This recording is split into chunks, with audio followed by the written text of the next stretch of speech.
today? Hello, everyone, and welcome. Thank you for joining our webinar today.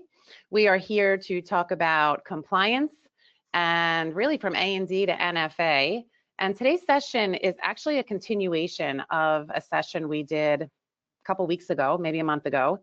It was by far, in all the years of us hosting these webinars, the most attended webinar we've ever done. We had over 600 dealers who registered. And we usually leave 10 minutes for Q&A at the end, but we actually ended up going 30 minutes over and answered 45 minutes of questions.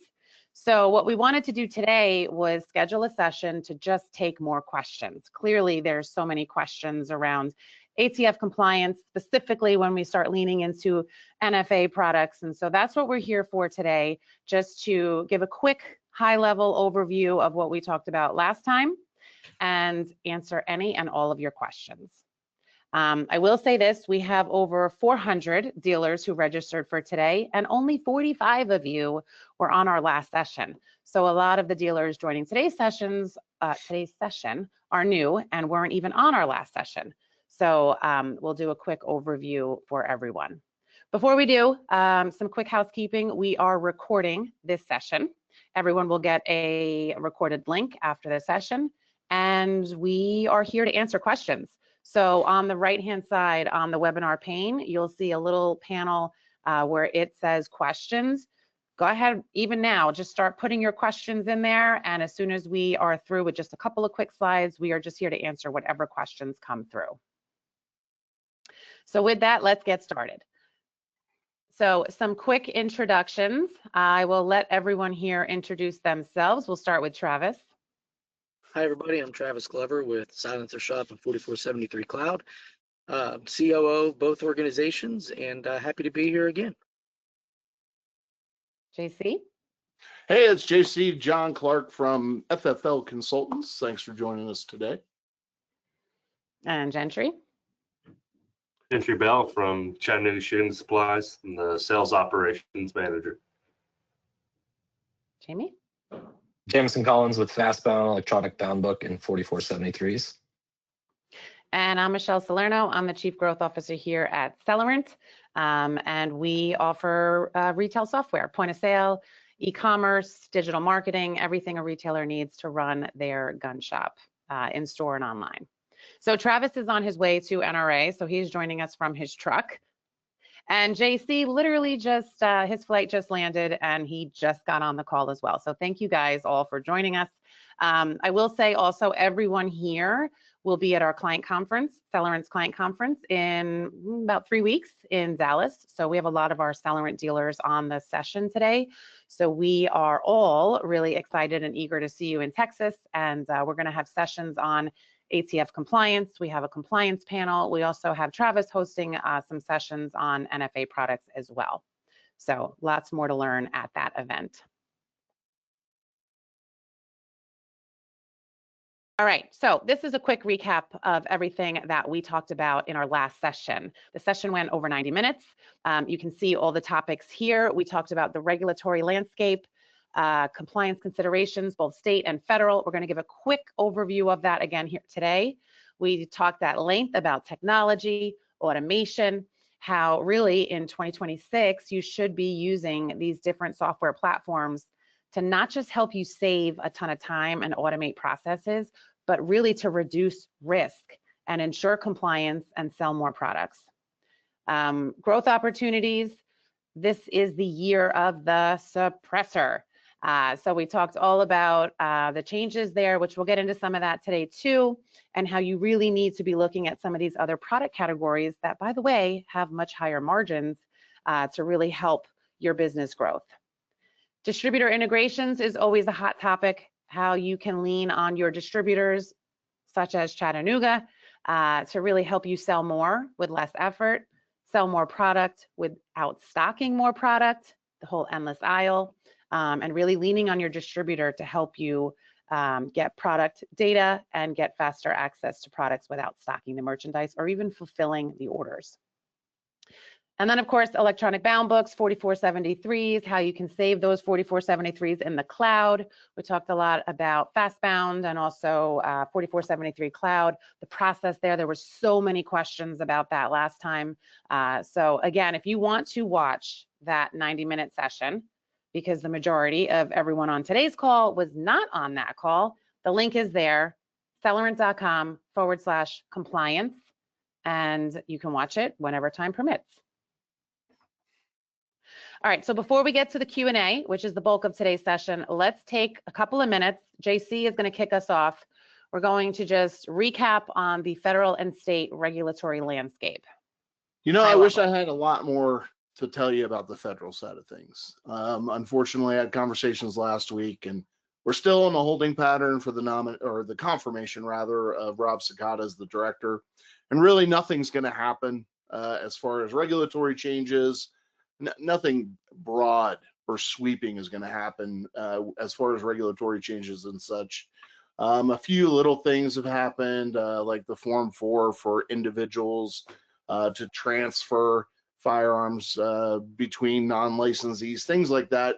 Some little nuanced things are happening, but for the most part, we're just kind of in a holding pattern until Rob Sakata gets confirmed by the Senate. It is scheduled for the 20th, so we'll see what happens. There's not just him, there's a few others. So they're working on things behind the scenes and are getting ready to pull the trigger, but it's just a matter of time. So I wouldn't anticipate the new 4473 or the firearms handlers check, probably not until the fall. And even then, there's going to be a grace period as well. So stay tuned on the federal front.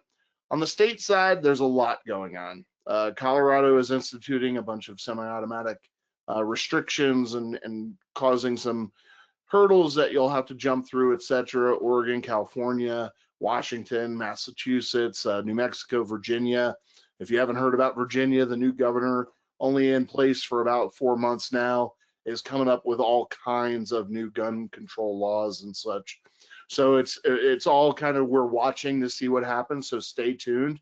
We'll alert you, FFL consultants, if you're not signed up for our alerts, we'll alert you to these changing laws in these states that are pushing through all of this legislation. And anything that one of these states does, the other states look at to see how they can also enact something similar. Now, yes, I know you may not be operating in any of these states, but the thing you have to keep in mind is that even though you're not operating in the state, if a resident of that state comes in to buy a long gun, you may be impacted. And I would tell you that the state attorney generals in these states will go after you. So expect that. So we're seeing an expansion in that state dealer licensing programs. We're seeing increased reporting and data transparency requirements by the state for you to offer that information to the states. So stay tuned for that. There's all kinds of stuff going on at the state level. If you're operating in these states, please feel free to reach out to us. We're happy to give you guidance and support you to try to remain in business and keep things moving.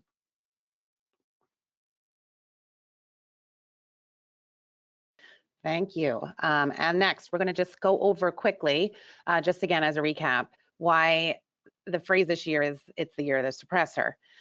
We talked last time too about not even just NFA, but also just adding on different products that have different margins. And we talked about archery. Gentry talked about quite a few things. So you can check out that full discussion on the recorded link. But Travis, walk us through from the suppressor angle what we're seeing. Yeah, so suppressors, obviously, they've been a growth market, honestly, since 2024. You can see on the slide there in 2023, roughly 350,000 Form 4s were submitted on suppressors to ATF's NFA division. That number doubled in 2024, and it's real simple why. Back in 2023, wait times were 6 to 9 months on average, and in 2024, ATF came out in March and said 4 days is the new standard, and quickly everybody bought everything that was in the channel, right? And then the manufacturers had to play catch up for about 6 months. They finally caught up as we closed out 2024. And then in 2025, the legislation hit with President Trump's big, beautiful bill. and we removed the $200 tax burden from the process. So now every suppressor is $200 cheaper. You think about that on a $1,000 suppressor, maybe not a big deal, wasn't that big of a barrier to entry. But heck, on a 22 suppressor that retails at $400 or $500, $200 makes it a lot easier to go buy a few more of those instead of just paying the government a unconstitutional tax, right? So suppressor sales are out of control. 2025, we did about 800,000, and we're anticipating about 1.5, 1.6 this year. The first 2 weeks of January this year, ATF received about 178,000 Form 4. So it is sort of leveled off, I would say, but it's leveled off double what it was last year as far as volume is concerned. So everything in the suppressor market today is strong. Margins are strong, and I think we talked about that last time as well. And in a market where sales are on firearms are at best stagnant, they are skyrocket sales on the suppressor side. And again, NFA suppressors are the key driver, but I want to make sure we point out that SBRs and SBSs, short barrel rifles, short barrel shotguns, and AOWs are now $0 tax stamps. And the SBRs, the whole pistol brace thing that JC's had to deal with, I'm sure, over and over and over again over the last 5 to 7 years, that kind of goes away now.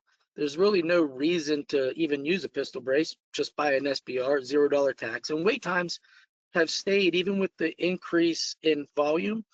Wait times are about 5 to 6 days for an individual and about 21 days for a trust. So we're still seeing very quick turnarounds, and the market is, for you FFLs out there that don't have your SOT, you definitely should be considering suppressors as part of your assortment. Just like it says down there in the bottom, if you sell firearms and you don't sell suppressors in today's market, you might as well not sell optics or scopes to put on them. It's that critical in today's market.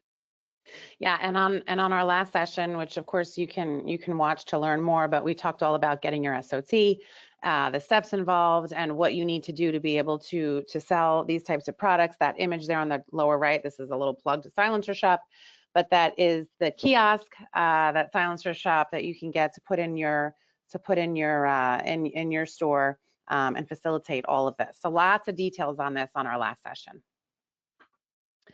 All right, we are 13 minutes in, and we are quite literally saving this entire session to be Q&A. So I put some of the questions, just a couple of the many questions from the last session.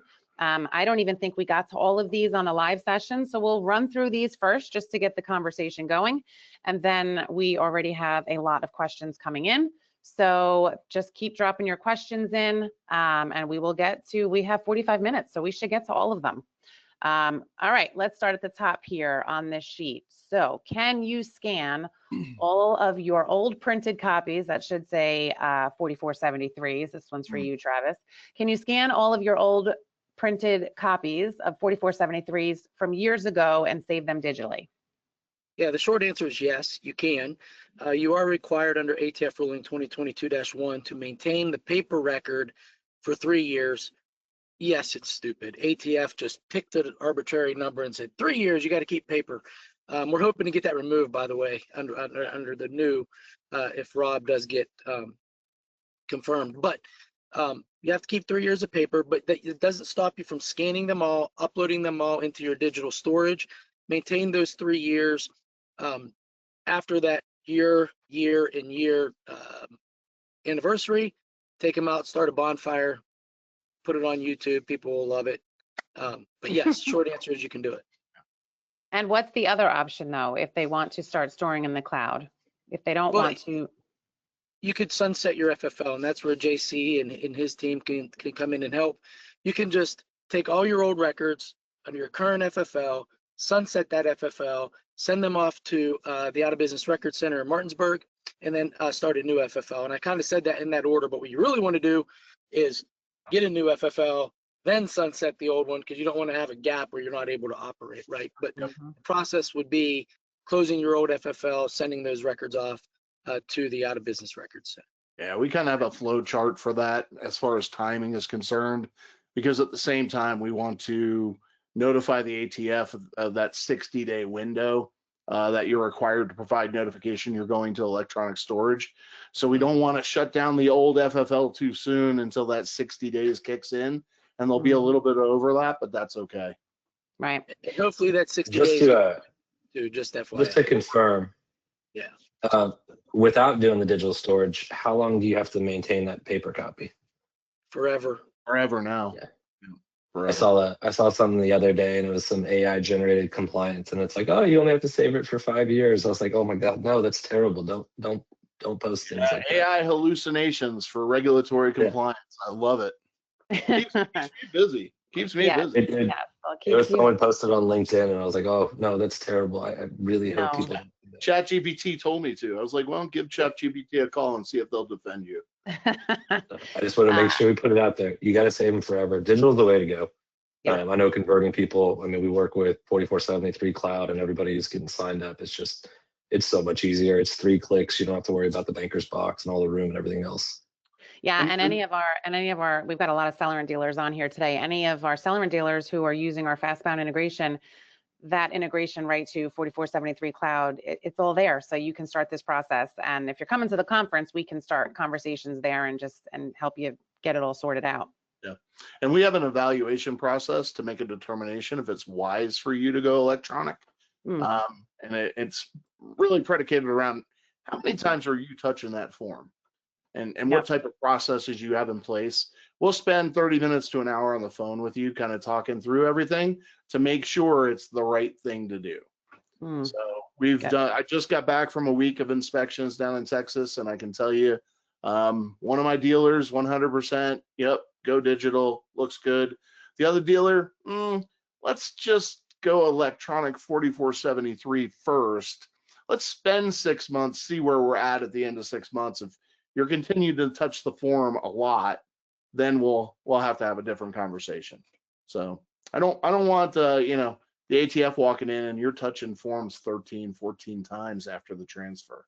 They're going to ask questions. Yeah. All right, next question. We'll keep it moving.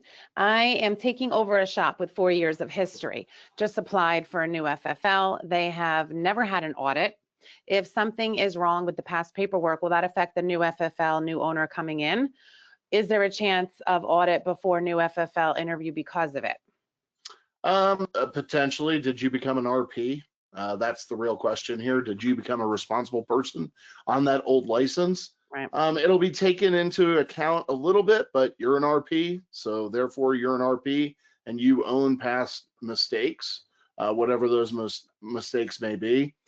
Would you be susceptible to an audit or an inspection by the ATF? Yeah. They may come in, even though you're sunsetting the license. They may come in and do an inspection to see how things are running, at which time you would tell them, hey, listen, I became an RP. ATF doesn't really like you to do that. That's a change in management and control. So you need to really be careful. Pick up the phone, give us a call. I think Michelle has put our contact information up there. We'll talk to you about the situation and see what all is involved. There's a lot more questions that come up with regard to whether or not you're susceptible to an inspection or not. All right, if I transfer a rifle to a local FFL and it is not legal in that state, where is the responsibility? Do I have to know every state law, or does the local FFL need to tell me? If you transfer a rifle to a local FFL, no. I always recommend you contact the FFL you're shipping to. Number one, to make sure they're okay with it. You are responsible to ensure that you don't ship high cap magazines where they're restricted, and any firearms that are specifically restricted in that state.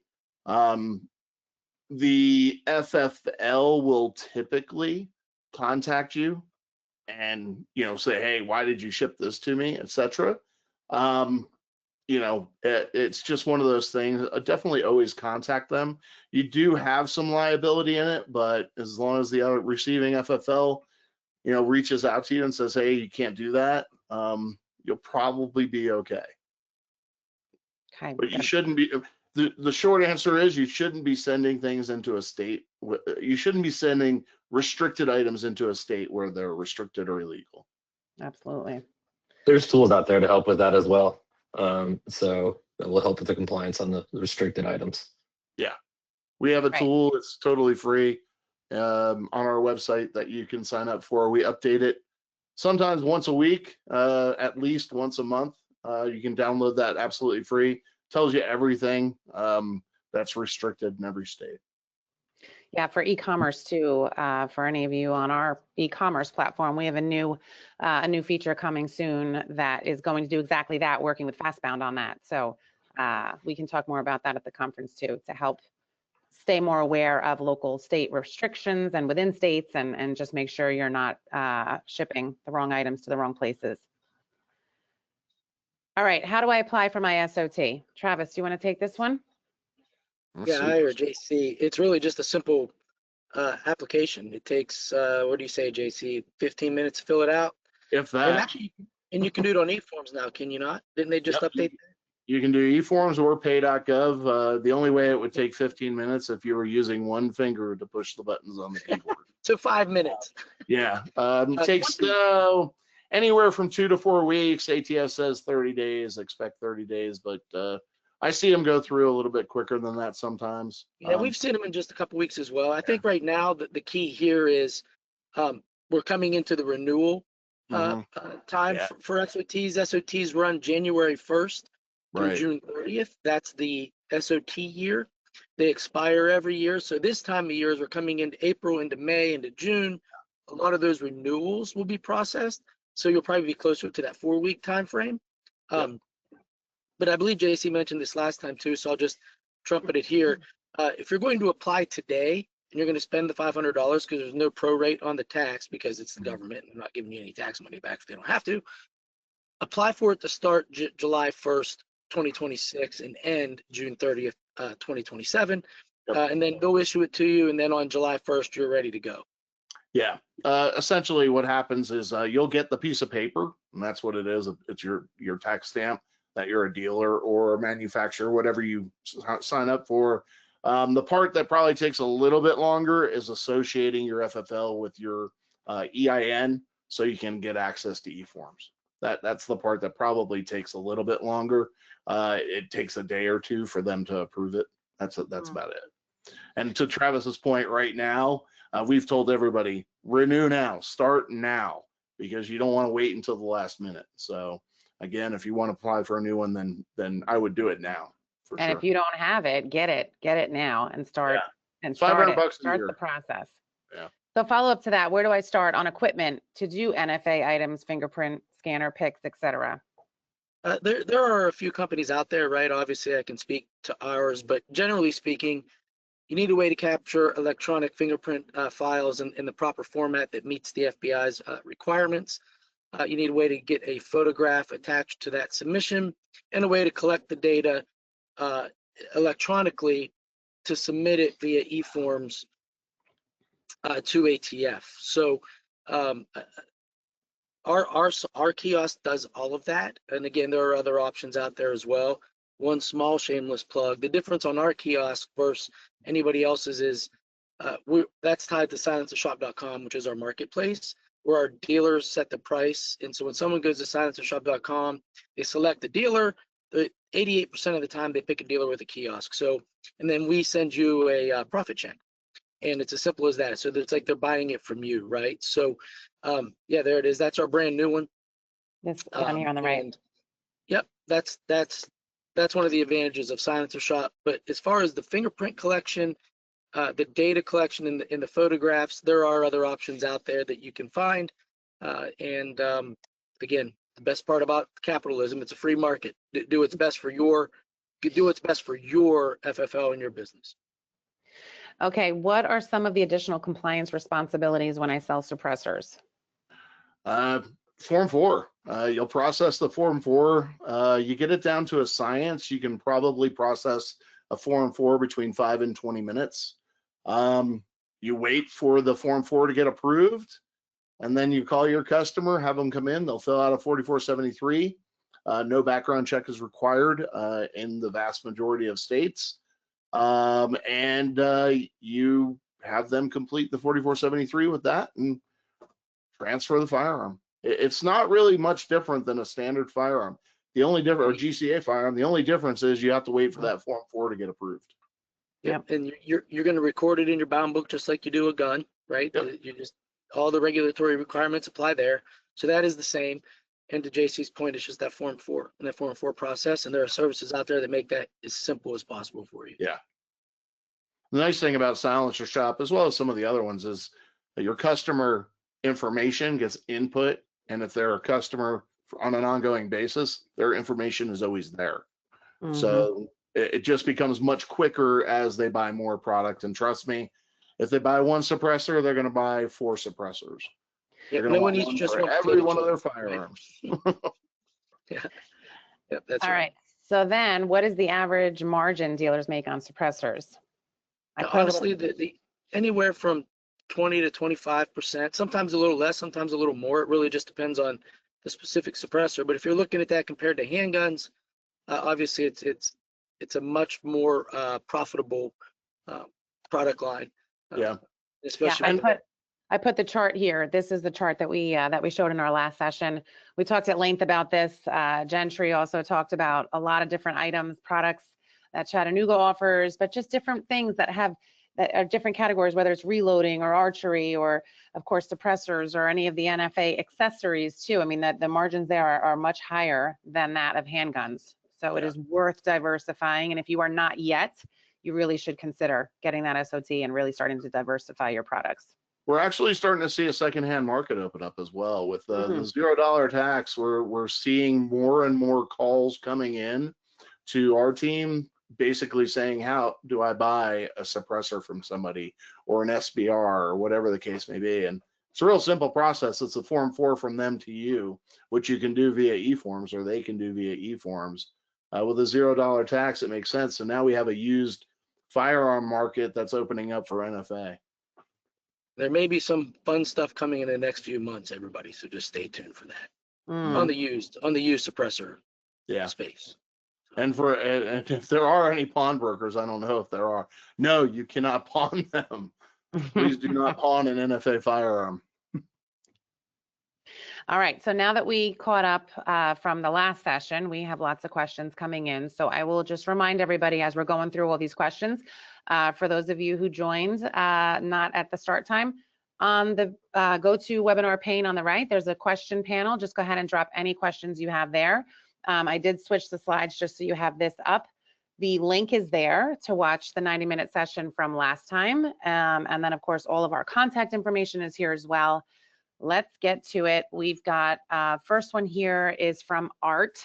Last year, I read that ATF was working on a shorter 4473. Is that coming soon? That is true. It is shorter. It's only 3 pages. I know that a few of us on this panel here have had conversations with ATF about some of the stuff that they're considering with the form. The instructions, the last form version that I saw, the instructions were minimal. There's no more 3.5 pages of instructions. It brought it down to 3 pages, kind of 2 3/4 pages. It remains to be seen what the final makeup was, because OMB, another completely other part of the United States government, has a play in it on what they can produce and how it has to be produced, etc.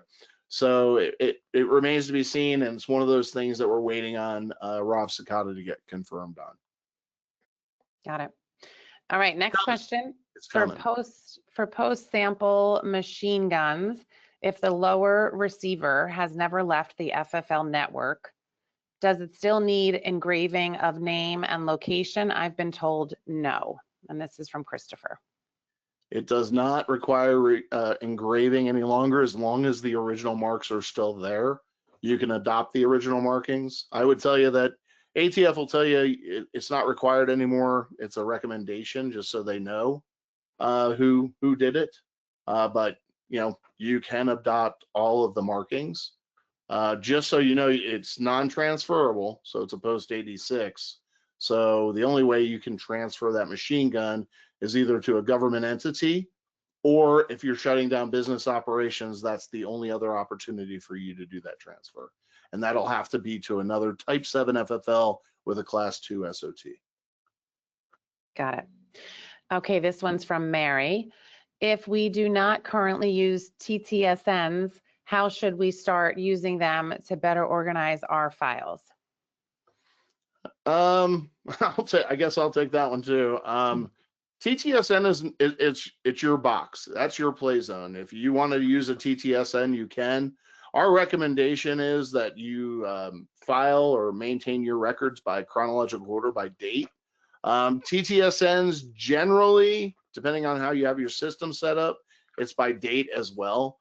I would tell you the initiation date, like do it like January 1 or July 1 or set some sort of marked date that you start using them and make a notation somewhere so you know. I don't know, Jamison, you tell me what do you guys prefer? What do you prefer, Travis, as far as TTSN versus chronological order by date?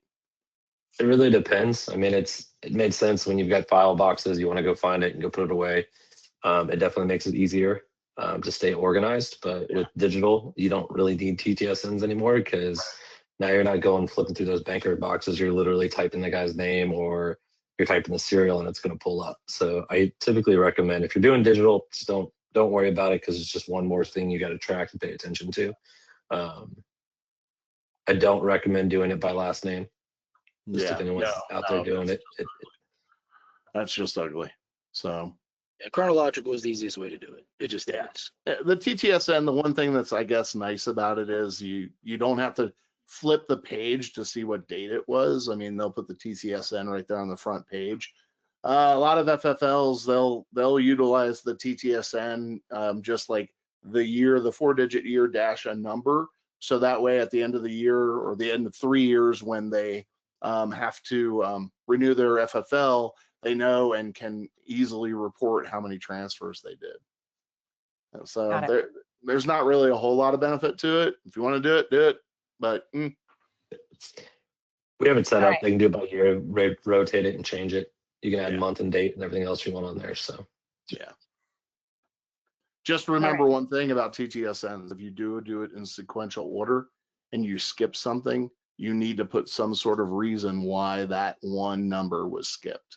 All right, next question. Hi, I'm Ross, owner of RNM Firearms. I'm a new Class 7 FFL. What's the best way to get and record serial numbers? Look at the gun itself. What's on the steel matters. Nothing matters on the box. Nothing matters on the invoice. Always look at the firearm itself. But if you have a barcode scanner and it's a new gun and you validated what's on the steel matches what's on the box, you can scan that barcode. If you're using something digital, if you're writing it down, you still got to write it down no matter what. But like JC said, don't trust what's on that box until you verify that it actually matches. I've seen a lot of situations where people don't verify it and they don't find out they've got a box sitting on their shelf and ATF shows up to do an audit, and that's never a fun story. All right, next is from Christian. On the acquisition side in FastBound, when logging items like suppressors or domestically manufactured rifles, the system prompts for an importer. How should we handle that field when there is no importer listed on the firearm? Should it be left blank, marked as NA, or is there a preferred compliant entry? Yeah, we've got it on there because if there is an importer on any item, you want to make sure you list that. But if the firearm is not imported or the suppressor, just leave it blank. Yeah. Your best case scenario is leave it blank. If there is no importer name, but you'll see it with Browning a lot. It just says Japan. Make sure you're putting Japan in there. If it doesn't say Maruko on it, just put Japan in the importer so that way it's recorded. Okay, this one's from Ashley. My question is regarding our gunsmithing book to firearms.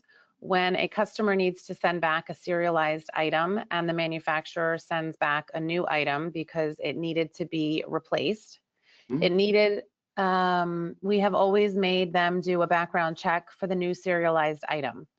However, we have heard that you can just log out the new item without a background check through our gunsmithing book. That is correct. Yep, that's correct. You can. So here's the deal. As long as you have some sort of work order or work ticket, kind of evidence that of the situation at whole, just maintain that in a record somewhere, or make notations within your bound book if you're utilizing a solution like FastBound. You can return that item to that customer without a 4473 and a background check in a gunsmith warranty replacement type scenario, 100%. Just, I'll add to that if you don't mind, JC. There's nothing precluding you from not doing a background check. You No. certainly can. Yeah. But if you do, just know whatever the result of that background check is, you're bound by it, right? So if they were to be denied, you can't transfer them that gun back. It's as simple as that, right? Or if they're delayed, they got to wait the time. So just keep that in mind. JC is 100% right. Obviously, you don't have to do it, but if you do, out of an abundance of caution or whatever you want to call it, but just know whatever the background check result is, you're bound by it. And obviously this is for GCA firearms, not NFA firearms. If an NFA manufacturer sends a new item back, that's going to have to go back through the Form 4 process. All right, next one from Hayden. On Form 9's, CBP is not filling out Part 3 on some exports, as some of these exports are not inspected. Is this a problem? How does one mitigate? ATF Form 9. On Form 9's, CBP. Permanent exportation. So repeat that question. Sure. On Form 9's, CBP is not filling out Part 3 on some exports, as some of these exports are not inspected. Is that a problem? How does one mitigate? If it wasn't completed and CBP it didn't get randomly selected, you leave it blank. There is no mitigation as far as that. This is the permanent exportation of a firearm. If they didn't pull that form and check it, then it wasn't checked. There's really no case for you to go and appeal to them that, hey, I need information here. So. Okay, and then Maddie asked, can he get the flow chart that JC is talking about regarding sunsetting an FFL? So Maddie, I'll make sure, go ahead. Just go ahead and email info@fflconsultants.com and we'll get you something over. There you go, even better. I was gonna say, I'll make sure we get that afterwards, but just email direct. All right, Steve asks, B, firearms transaction record, licensees shall retain each Form 4473 until, well, it looks like he's just quoting, not a question there. So I'm gonna skip over that. Nope, and then Steve said, never mind, I thought you meant 4473s can be thrown out after 3 years. Right, No. Okay. So we're gonna, no, definitely not. Do not do that. Don't do that. Don't do that. Yeah. Don't do that. Yeah. Please don't do that. All right, so Chris LeBlanc, for Silencer Shop and FastBound, when ordering suppressors from Lipsies, I get a notification that the serial number will be added to my inventory and I can start a Form 4 process right away. That does not work, as I need to wait to receive before I can start Form 4. Yeah. The message sent is misleading. Yeah, So- they're basing that off of old guidance that used to be provided on special orders and things. That went away, what, Travis, at least 5 years ago. 2018, 2019-ish. Yeah. I think the problem is But yeah, we've got the electronic transfer. So if Lipsies is sending them a suppressor, it's showing up as a pending acquisition. That's there, so when you receive it in, you know it's coming. Once you guys physically have it, then you can complete that acquisition. Then you'd be able to do your Form 4s. yeah, just know, bottom line is, until you have that silencer or any NFA weapon that in hand, you cannot submit the Form 4. It has to be in hand first. Okay, next question from Maddie. When an FFL is closed and the A&D is given to ATF, how long do we need to retain those records in-house? If you've surrendered your FFL, gone out of business, or whatever the case may be, the local field division should be coordinating, or field office should be coordinating with you to pick up your records, and they'll be shipped to the ATF's National Tracing Center the out of business record center. They'll be boxed up, taped up, cataloged, and put up on a shelf or in a container. Yeah, I remember one of our larger dealers decided to do the 4473 cloud storage, and so they closed out their FFL, new FFL, and all that paperwork just got picked up. I think it was like 3 or 4 pickup trucks just loaded it all up, and it was just, that's it, gone. Yep. They'll take all that paperwork off your hands. Yep. That's why that sometimes is the easier route than going back and scanning everything and getting it all in there. All right, next question from Connie. If we do a 4473 on FastBound and save to the cloud, do we need to print it and save a paper copy? If you're past the 60-day notification window, when you're starting, you do not need to keep a paper copy. Once you're fully digital, you're fully digital. Yeah, as long as you're using 4473 cloud for the digital storage, we retain a copy inside of FastBound, but once you turn on 4473 cloud, that's the official record keeper for you after the 60 days. And there's nothing that says, you just have to keep the printed copies for 60 days. There's nothing that says you can't keep a printed copy and also have a copy in the cloud. You can do that as well. All right, so Eric asked, what did you say is sunsetting? And I think we were just talking about if you're sunsetting your FFL. Correct. Right? I don't think we said anything else. No, nothing sunsetting. Right. So that's just if you're going to choose to sunset your FFL and get a new FFL to switch to digital storage, that's what we were referring to there. Okay, Evan, what is the turnaround time on becoming a new SOT if I submit everything on June 1st? Honestly, you should have it by July 1st, but there's no guarantee if you do it on June 1st, just because of all of the renewals. But typically, as JC said, it's a 2 to 4 week process. 4 weeks is typically the longest it takes, which is why, as JC mentioned, don't wait till June 1st. Just do it now. Give them the $500. Have your start date July 1st. You'll have it in hand and plenty of time to rock and roll on July 1st when the license is active. And Mario asked, is the ATF ever going to open e-forms up to working with API calls, e.g. software integration? That would be lovely. So in 2019 and 2020, when they were rebuilding e-forms, that was what industry asked for. We begged for it, industry begged for it, and ATF just didn't do it. And the short answer is they said, no, we're going to start the way it is now, and we'll do the API next. Well, here we are 5 years later, and guess what? It's not a thing yet. I wouldn't anticipate it being a thing for at least a couple of years, JC, unless you've heard differently. If Congress can appropriate enough money to ATF to do this change to e-forms, maybe it's possible. But in the short term, the answer is just simply no. There's no API integration. Right. And Mario, you are preaching to the choir here. Yeah, and that's going to be the last thing on their to-do list, to be honest.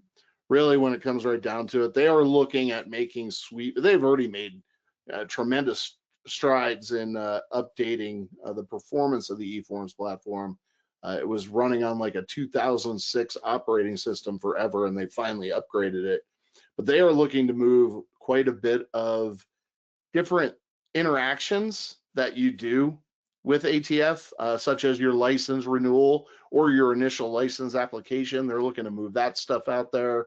They're looking to do quite a bit of different things with the e-forms platform and go as digital as possible. But to Travis's point, they're waiting on money. So. All right, Chris asked, we recently became an SOT and we have a 19-year-old employee. Can he sell NFA items? JC, you want to jump in or you want me to? Go ahead. Yeah, honestly, 21 is the purchase requirement for NFA, but possession is 18. So actually, he's fine as an adult to be able to be involved in the transaction. It's not a worry. Yeah. Okay. Eric asks, you said I can apply for an SOT now and have it start July 1st and expire June 30th, correct? Correct. June 30th of next year, yep. They go from July 1st to June 30th. because it's the government. Why make it easy, right? Let's Mhm. just pick a random date. Anyway, sorry. You were able to, yeah, it's a tax thing. It has nothing to do with the ATF. It has everything to do with the tax bureau. Yeah, and you could have started yesterday, actually. So Mhm. All right, Bricks. We are a pawn shop that takes firearms in almost every day, pawn and buy. We have one person that identifies 90% of the firearms they take in wrong, action, caliber, model, and type.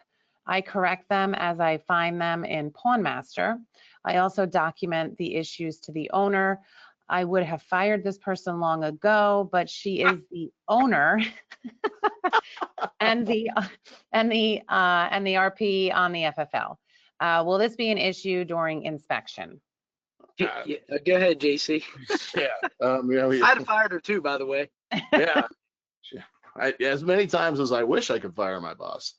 So listen, it really depends on what the infractions, the mistakes are, when you're catching them. If you're catching them before the firearm is transferred, etc. That's one of the things we always preach is, the transfer of a firearm is the last time that you have the ability to make sure your records are 100%. If you're making corrections to your bound book, you're being proactive about it. An IOI, an industry operations investigator, may ask you questions like, what the heck is going on here? Why are you guys making so many revisions to your bound book? But most IOIs will look at that and say, well, at least you're being proactive, and provide the opportunity. It provides them the opportunity to provide education. So they'll look at who's putting them into the system, and they'll say, you know what, we probably need to sit down with this person and reiterate that, you got to put the right information in. I'll do a shameless plug. The right Sure. system should help you out. So FastBound, it's, as you know, we're not giving you a catalog because catalogs are rough. No one has their ATF information. We've looked at them, we've seen them, but you build your own catalog as you acquire items. So if you get a Glock in, you can type Glock. Whatever information you have in there, that's what you use. Still got to validate and make sure it's correct, but it's your own information, it's your own catalog. So software can be a big help with that as you're acquiring items. You can use UPC, scan it, it's going to pull it in, so you're not having to type in the information. So using the right system could eliminate your owner or employee from entering that information in incorrectly. Yeah. And as you correct it, those incorrect values disappear, so they can't put 9mm for a Glock or misspell the manufacturer. Yeah. And we have a guide. If you email us at info@fflconsultants.com, we have a guide that we can provide to you that helps educate your employees on firearm types and firearm markings and things of that nature. We also have an e-learning platform, FFLC Academy, that it's totally free. You can put I don't know how well it's going to go over that you're going to tell your boss that they have to take a course, but you can certainly put them through one of our courses. We've got a bunch of free courses out there for you. All right, we've got 12 minutes left officially, and we've got a lot of questions. So I'm going to keep it moving. So this one is from Ashley. So college students in Wisconsin, we just found out that a college student can use an out-of-state driver's license to buy a pistol as long as they have their valid student ID, lease agreement, and their driver's license, even if it's out of state. We want to know if you guys have ever heard of this. We were talking back and forth with the Wisconsin DOJ and the ATF, and they said there is a slight loophole because Wisconsin's residency rules are loose. So I am curious if we should steer clear of this, or what the thoughts are about college students purchasing firearms with somewhat of a clear temporary residency as they go to school in Wisconsin.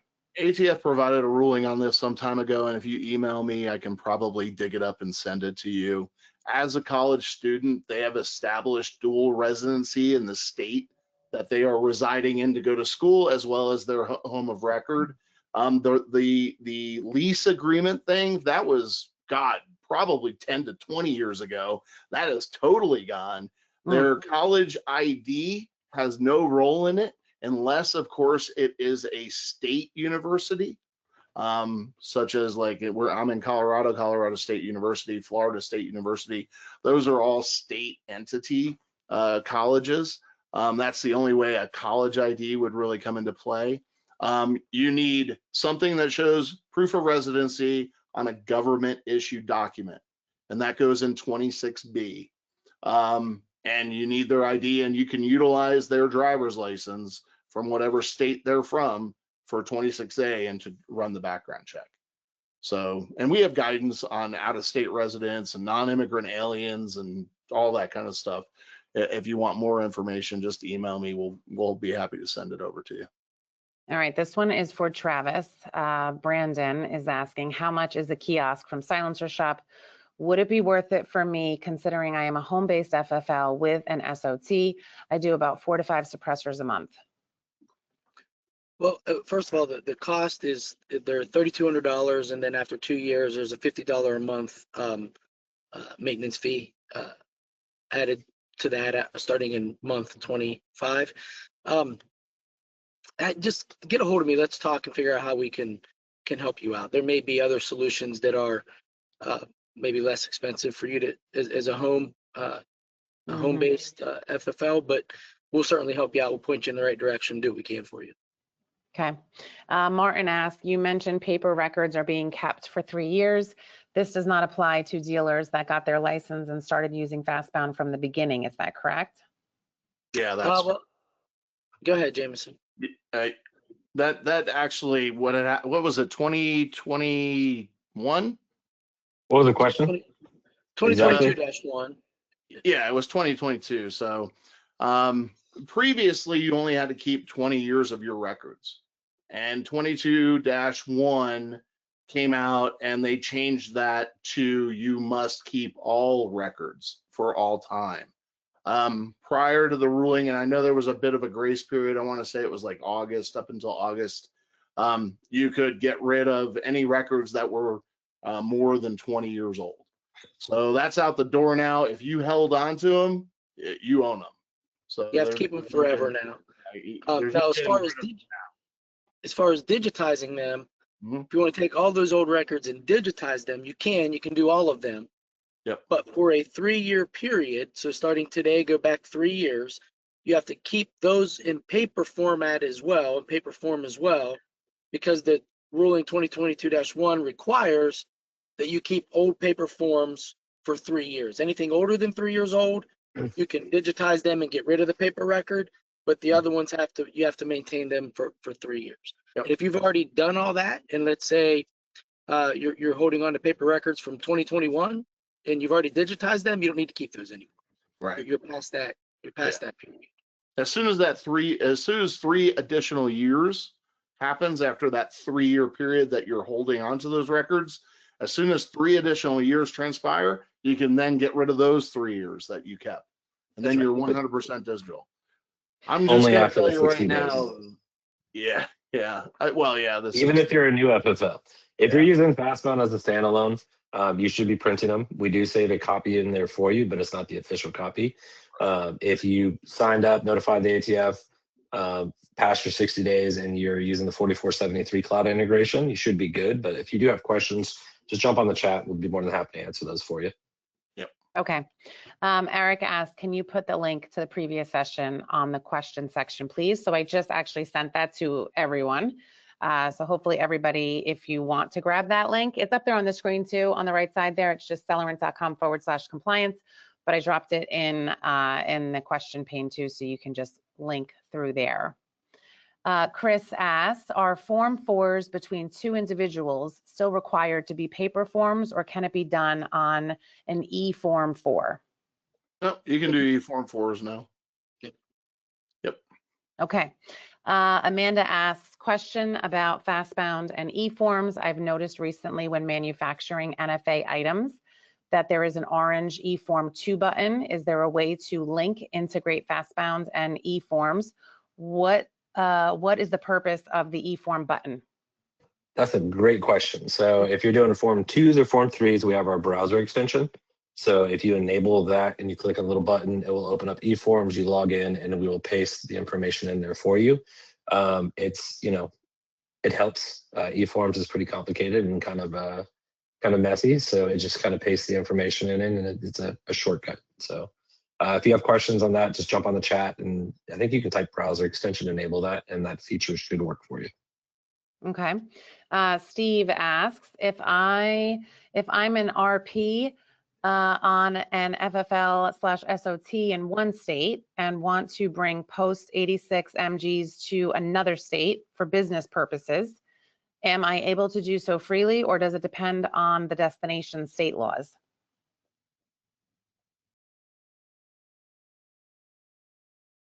JC, you or me? The Yeah. destination state laws do apply.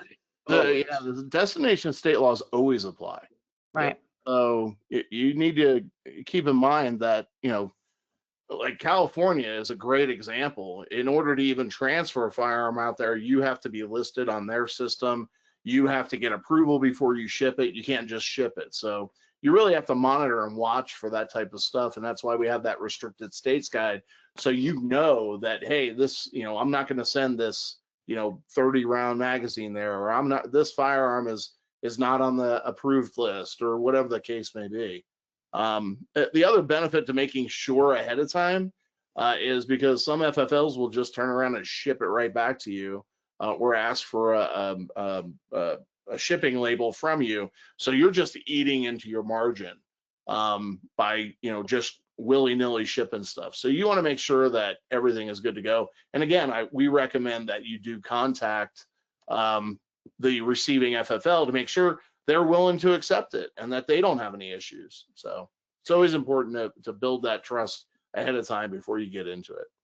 All right, up next from Christian, do we actually need a law letter when manufacturing a machine gun? If you're a type 7 with a class 2 SOT, you can manufacture and stockpile to your heart's content. All right, from Scott, is there a time limit to fill out the Form 4473 and pick up the suppressor after the approved Form 4 has been received? Yeah, no, actually, the NFA actually states a reasonable amount of time, but does not define what a reasonable amount of time is. When we do an inspection, if we see something that's been sitting around for a long time, we're going to ask questions about it. My examples are normally over-the-road truckers, traveling nurses, military members. Yeah, if that's the reason it's sitting around because they're out of the country or they're in a different part of the country, then I'm okay with it. And you've made even a sticky note. Yeah, over-the-road trucker will be back whenever. But generally speaking, we say 30 to 45 days. Tell the customer to come in or void the Form 4 and, let them worry about it later. I've got customers that won't come in for 6 to 18 months sometimes. And I'm like, no, we got to call no joy at some point. Yep. All right, Nathan asked, what is the rule for Form 1 marking when someone is building an SBR that already has other factory makings on it, still requiring name and city of the builder to be engraved? You want to, Travis? It's just like JC mentioned earlier on the machine gun. The ATF did was it 2021 5R? Yeah, it was 05R. You can accept, long story short, you can accept the original manufacturer markings as yours. But prior to that, you had to remark it, but you can do that now. Yeah. Okay, what is TTSN? Transaction serial number. Okay. The TT is transferor's transaction serial number. Okay, Courtney, in 2022, we tried transferring out post 86s. None of the law letters got approved, even with following the ATF's requirements. Have any been approved recently? I honestly, JC, you're probably better equipped to answer that. I'm not sure. I know there was a period of time where people were filling out law letters, but they weren't executing law letters. They never did the shoots, which caused a lot of problems for a lot of people. You guys can look that up online. So I don't know if maybe that was during that period where they were just kind of pausing everything. But as far as I know, as long as you're doing the demo and truly doing the demo, you shouldn't have a problem. Yeah, the law letter, there were some revisions that were required by ATF on the law letters. It was a little loosey-goosey way back in the day. They've tightened up some of the restrictions. They will challenge certain departments as to why they need a machine gun, things of that nature. So, utilize the template that the ATF put together, and as long as it's legitimate, you're doing a demonstration and actually going and doing the demonstration and things of that nature, then you should have no problem. All And right, make sure and you again, document it. Document that. You did a That's demo. right. Reinforce what JC's saying. If you're going to tell the ATF, if you're going to go do a demo for, I'll make it up, Williamson County Sheriff's Department, don't not do the demo. Yeah. They will find out and it'll be a problem, right? So if you're doing all above board, and to JC's point, document it all and use their template, you shouldn't have a problem. Yeah. You don't want to make a false statement to a federal law enforcement agency. right. All right, for my FFL and SOT, my legal address is in one city, but my mailing address is in another. Do I need to change it? And if so, how? As long as both addresses are listed on your FFL, you can ship to either address. Okay. Joshua says, so sorry for the late entrance. No problem. We still have to send the sheriff notification for Form 4s? That's the responsibility of the transferee. Yeah, it does have to happen. Yeah. You have to notify. It's no longer used to be an approval. Yeah. But now it's just a notification. So you Yeah. do have to notify them. And Even if they ATF call is you and looking say, to make that stop go sending away. these to me, you still have to send it to them. It doesn't matter. Okay, ATF is trying to make that go away, by the way. They're trying. This next question from Ashley is actually for you, Travis, and this is a question I've been asked multiple times by a couple of our dealers. We have an older silencer shop kiosk. We were wondering, is there a program where you can turn in your older kiosk as a credit, pay the difference, and get the new kiosk to stay up to date with the new silencer shop tech? So the short answer is yes, but I would tell you this: unless you just want to spend money, you don't need to, right? The software is the key here, not the hardware. So as long as it's functioning, then honestly, you're not gaining much by upgrading, other than it's a little, it's a little sexier, it's a little Looks a cooler, little it's a little sleeker. more Yeah. Star Trek-y looking than some of the older ones. But as far as the software that's running on it, it all does the same thing. But feel free to reach out. Michelle can Yeah. absolutely connect you with me, and we're happy to help you upgrade if you choose to. All right. And hey, by Andy the way, asked- there's a home-based FFL that's looking for one, so Right. maybe you want to sell it to them. You can sell it to them and then buy a new one. That is an option. We could make the introduction.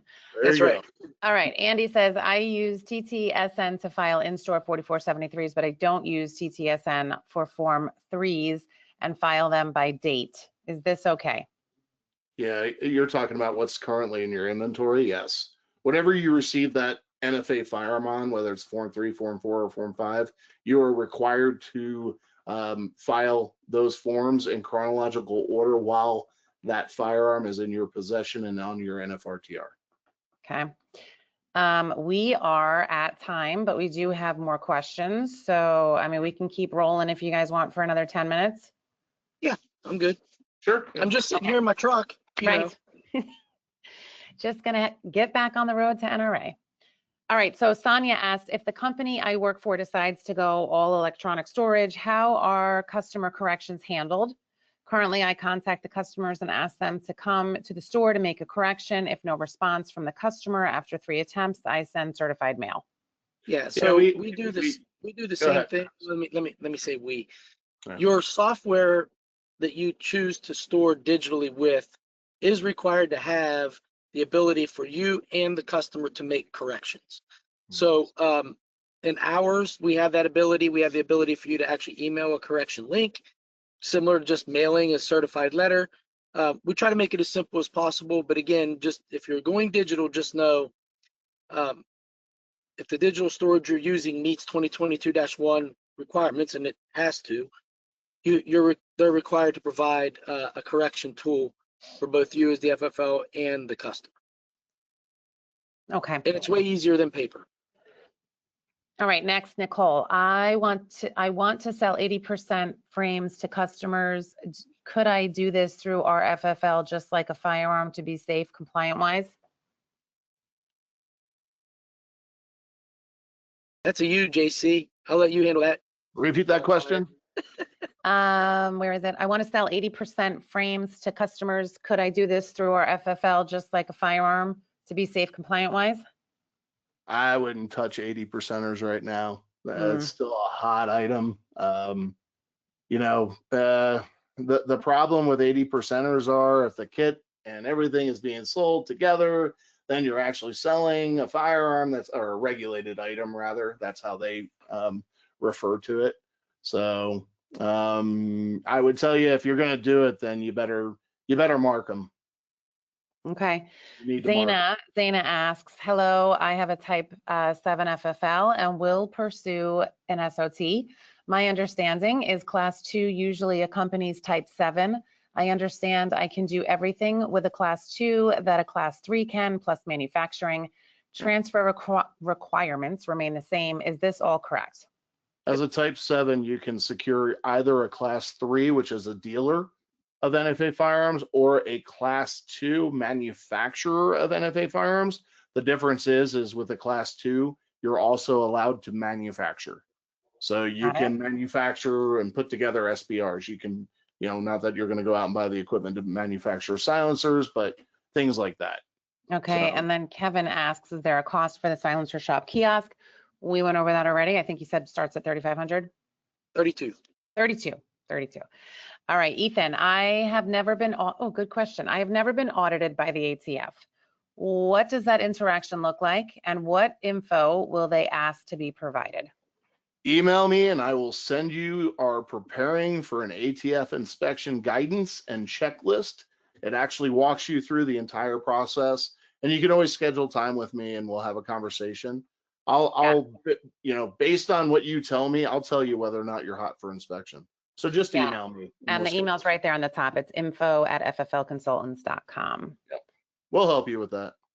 Yep. All right, Patricia, my electronic SOT renewal has my old residence address. Paper renewal forms never had this referenced update. I moved, but never updated my new home information for my FFL and SOT. E-forms SOT renewal says I need to apply for a new FFL. Please help. Reach out to me immediately.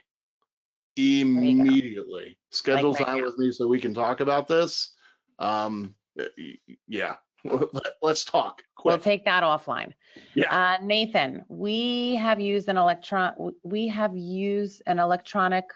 for filing our signing and submitting, but keep all forms as paper copy due to our system allows the ATF too much access to information if they look at the e-copies. Is there any issues with this? We store all as paper, would be stored, just have the electronic for easier reading of handwriting and searching.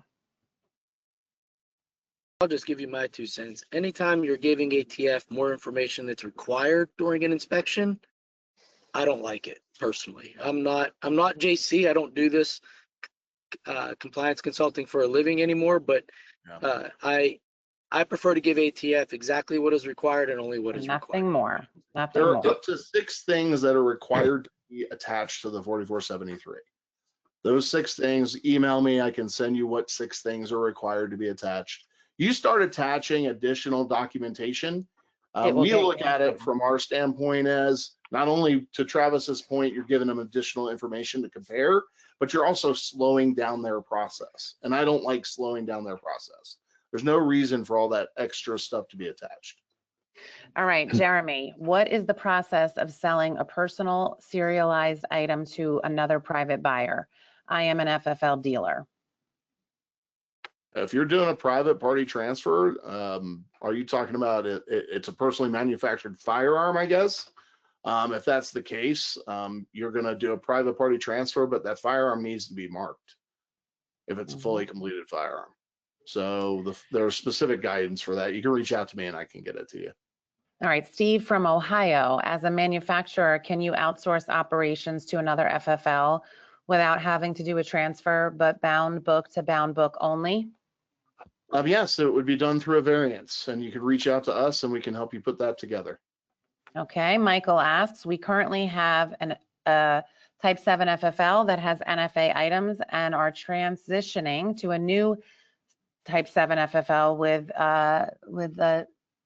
an O2 SOT. How do we transfer those items from one to the other to avoid the additional $500 for SOT? Also, how do we do that with FastBound? Well, you're not going to avoid the $500 for the SOT for the new FFL. You're going to have to pay that. And don't do anything just yet because you want the overlap. And in addition, it really depends on EIN and whether or not you're sharing an EIN between corporations, et cetera. It depends on if you're moving or not. Email me, we'll walk through it, and I'll see where you're at with it. FastBound slide's easy. Just dispose it to the new FFL. Depending on how many items there are, just jump on and ask support, and they'll be more than happy to help you transfer. Yeah, from a FastBound A&D standpoint, it's very simple. It's just the NFA piece of it and the NFRPR. Yeah. All right, Mary asked, prior to last year, the company I work for was not adding the importer. I have corrected the items up to date with all of the guns we have in inventory. Do we need to go back and do all of the disposed items as well? I would tell you this, traditionally, ATF comes in to do an inspection. They're going to look at the last 12 months. As far as your A&D book, they can go back quite a ways. Reach out, let's talk about it. There could be a couple different ways we could go about this.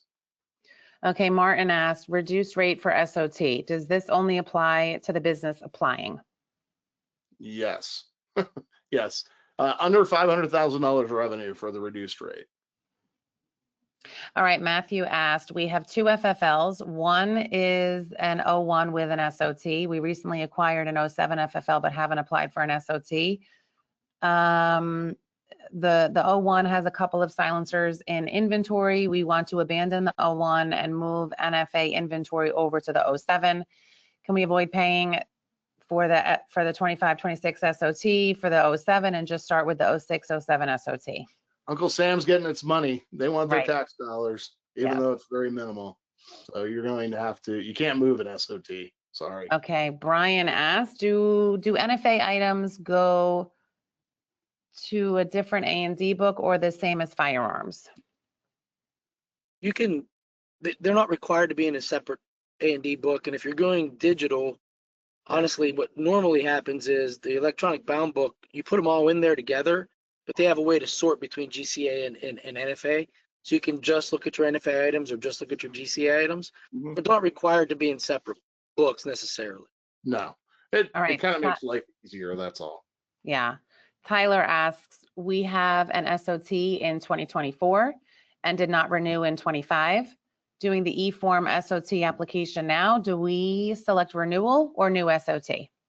That's going to fall under new SOT. Reach out so we can talk about it, because I need to understand what, if anything, went on with the LLC as well. So reach out so we can have a quick conversation about that. All right, good day. My question is regarding how we collect specific information such as our transaction serial number, particularly in FastBound. For Virginia, we must use the SP-65 form in conjunction with the 4473. On the paper form, this number is already there. How do we retain this on FastBound to complete the SP-65 form?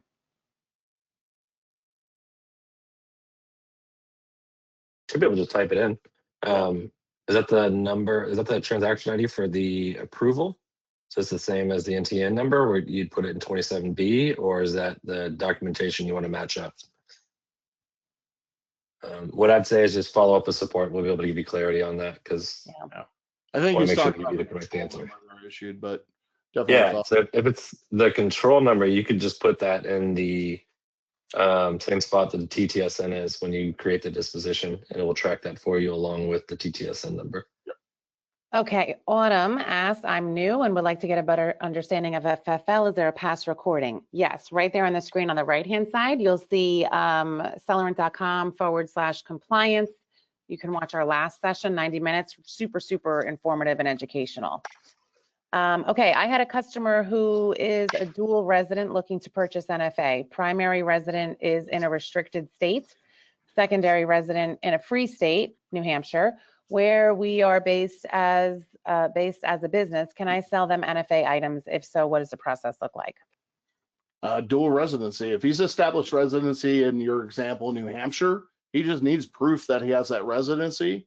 On the 4473, he's going to use the New Hampshire address. he can use whatever driver's license he has. And then in 26B, you're gonna need to see something from him to prove that he has residency in the state of New Hampshire, and it's got to be issued by a government entity. So a government entity, and what it was that you looked at, it's notated in 26B.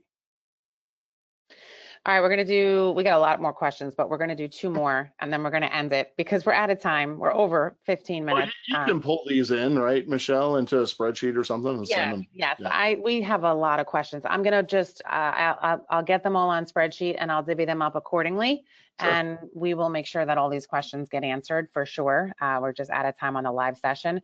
Travis, quite a few people here are asking for your email, so I'll make sure to send those people your way and you can get with them after the NRA show. Can Silencer Shop accept electronic fingerprints that were created from an independent electronic scanner, not your kiosk, not their kiosk? Short answer is yes, but reach out to me and we can help you get those over to us and we can load them. Yep. Got it. Okay. Okay, Eric asked, will Celerant be doing sign up perks like at SHOT Show where you guys were giving away a chance to win the Q Honey Badger for signing up? So we do that often. It usually is at SHOT Show where we do those, but we do oftentimes have different things throughout the year. So I'll make sure, Eric, that you are on our distribution list. Okay, I am going to wrap it there. Email for everybody. DJ, if you look at the slide that I think I'm still sharing, you'll see all of the email addresses there. You can reach out to all of us. There's a bunch of questions we didn't get to. I will ensure that I disperse them throughout the experts here and get all those questions answered via email. And as usual, we're all here to answer questions you may have, or if anybody wants to have a more in-depth one-on-one conversation and see a product demo, whether it's for FastBound or Celerant, or, you know, all of us really, we're here to help. And Celerant dealers, we will have 3 days together in a couple of weeks. All of us will be in Dallas, so we look forward to seeing you then. Yep. And for everybody else, until next time, thanks all for joining us. Gentry, at least say hello. So you can have one word in. One word. Just say I'm hello. glad you guys are here. The true. There you go. All I watched was Gentry the entire time shaking his head. Yep. Yeah, Yep. that's how good you guys were. I agreed with everything. Well, in Gentry's defense, our last session, we talked a lot about distributor integrations and how using the technology can really help our dealers or all the dealers just sell more products with less effort. And so that's less on the compliance side per se. So, but Gentry spoke a lot on the last session and you can watch the recorded link for sure. Jamison, were you going to say something? I think we interrupted you. No. No one's still No, I just say listening. goodbye. Jamison. Thank you for joining. All right, everyone. Thanks for All right, joining. y'all. We have another session, I'm sure, in a couple months, and we'll see you then. Thanks, All right, everyone. y'all. Bye-bye. Y'all take care. Have a good one.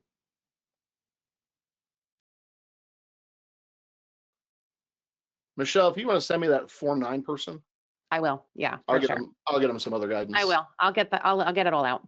I'll get them options. There's options. There's no requirements. There's recommendations. So. Got it. All right, All right. JC. Thanks as always. Bye. Yep. Yeah. Bye.